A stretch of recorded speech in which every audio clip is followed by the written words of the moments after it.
There's a city in China that defies logic. It's not Shanghai. It's not Beijing. It's something much, much bigger. This is Chongqing, the biggest city in the world. But most people have never heard of it. It's a mountain city, a fog city, a city of extremes, with over 32 million people. It's a city that stretches further than some countries and grows faster than the eye can follow. Here, trains run through buildings, roads stack like puzzles, and rivers cut the city into islands of life. This is not just a city, it's a living machine. Welcome to Chongqing.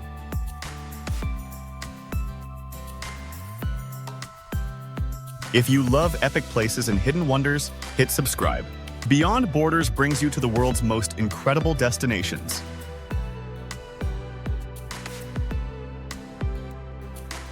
Let's go deeper. Chongqing is more than a city. It's a municipality the size of Austria, over 82,000 square kilometers. It includes the city center, suburbs, and distant towns. Together, they form one mega region, and it's governed as a single city. That's what makes it the largest in the world. Over 32 million people live here. That's more than the entire population of Australia. But don't let the stats fool you. This city is not just big. It's bold, wild, alive. It pulses with energy. From crowded streets to ancient markets. From sky-high towers to quiet riverbanks. Chongqing is a world of its own. This is not a flat city. It rises, it climbs, it stacks. That's why they call it the mountain city. Streets twist through hills. Buildings perch on cliffs. Stairs lead to nowhere and then somewhere else. Some roads are 8 levels tall. Yes, 8. And then there's the train. It cuts through the middle of a building. Not around it, through it. People live above and below the tracks and barely notice when the train passes. This is normal in Chongqing. The city has no time for limits. It bends space to its will. It rises up instead of out. A vertical city with no off switch. Chongqing is often hidden, not by buildings, by fog. It rolls in almost every day. Soft, thick, unstoppable. They call it Wudu. The fog capital. You might wake up and see nothing. No skyline, no roads, no sun, just mist. Buildings vanish into clouds. Rivers blur. Lights flicker in the haze. It's like walking through a dream or a movie set. In other cities, fog is rare. Here, it's part of life, part of the mood, part of the beauty. Fog makes Chongqing feel like a secret, even when you're standing in the middle of it.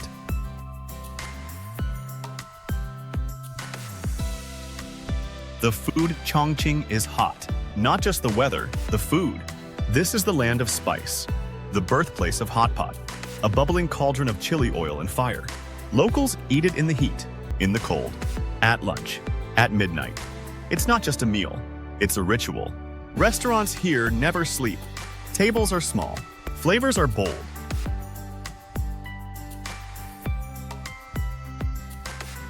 The spice? Unforgiving. Red chilies, Sichuan peppercorns. Together they create mala, numb and spicy. Your lips tingle, your tongue burns, but somehow you keep eating. Because it's addictive. Because it's Chongqing.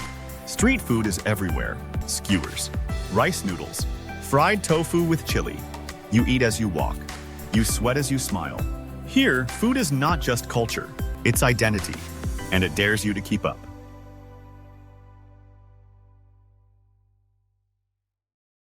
Rivers and bridges.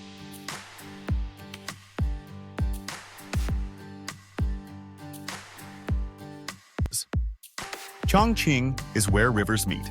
The Yangtze and Jialing flow through the city's core. They split the city into pieces and stitch it back together with bridges. There are over 14 major bridges in Chongqing. Some stretch for kilometers. Some look like works of art. Others float above misty waters, hidden by fog. And beneath them, boats, cargo ships, river taxis, all part of the rhythm of this river city. The rivers give Chongqing life, trade, transport, beauty. You can take a night cruise and watch the skyline glow, glass towers, old temples, neon lights reflecting on dark water. It feels like you're drifting through time, one moment ancient, the next futuristic. The rivers don't divide the city, they define it.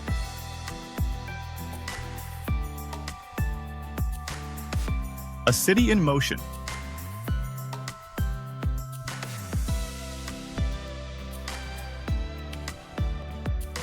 Chongqing never stops. It moves constantly. Trains glide through mountains, escalators climb steep hills, and highways twist like vines. The city even has one of the world's longest urban escalators. It connects lower streets to higher ones. Because here, walking uphill can feel like hiking. So the city adapts. It helps people move vertically. Public transport is everywhere. High-speed trains, monorails, cable cars that cross rivers. Everything is connected. Fast, efficient, futuristic. But beneath the movement, there's a heartbeat.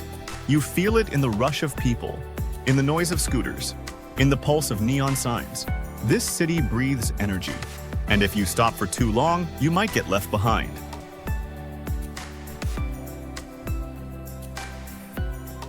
History beneath the skyscraper.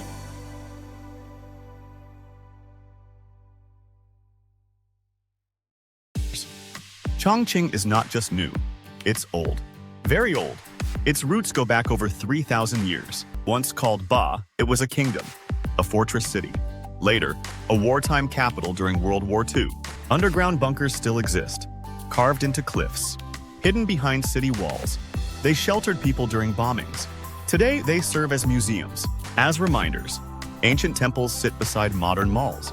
Old stairways lead to forgotten shrines.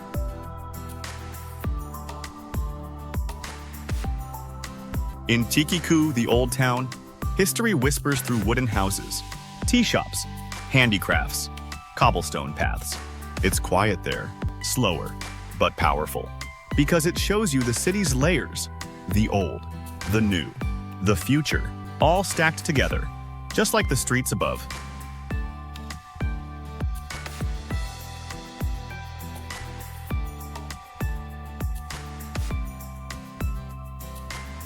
Chongqing is not a city you just visit. It's a city you feel. A city that swallows you whole. And then shows you something extraordinary. It's massive, but intimate. Chaotic, but strangely ordered. It challenges your sense of space and leaves you breathless. You won't understand Chongqing right away, but you'll never forget it. It's a city of fire and fog, of heights and history, and it's still growing. This is Chongqing, the biggest city in the world, and maybe the most fascinating.